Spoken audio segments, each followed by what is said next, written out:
uvjeti oko mene nisu baš motivirajući za trening, ali onda sam osjećao da je možda je to razlog zašto toliko malo ljudi uspije ući u ozbiljan trening plan, u neki ciklus i postići recimo svoj maksimum na nekoj utrci.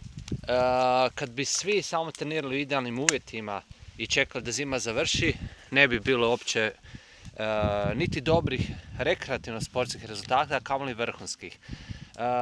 Recimo, inspiracija ti može biti vrhunski sport gdje sportaši zapravo treniraju zimi da bi mogli onda ubirati plodove na proljeće i u ljeti. Recimo za moj sport triatlon zimi treniramo lagano, dodajemo postepeno sve veću duljinu i intenzitet.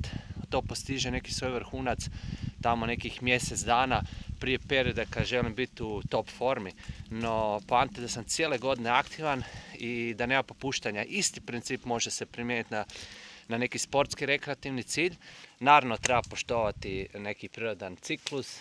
Evo jedan primjer kada sportaš prkosi prirodi, pa i periodizaciji.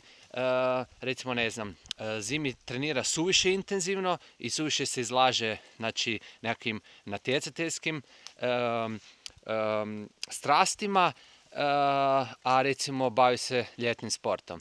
Ili zimi uopće ne trenira, to je za većinu ljudi, zato što njihovi zapravo ciljevi su ljetni, pa eto ima vremena, pa napseće on lagano na proljeće, a malo morgen.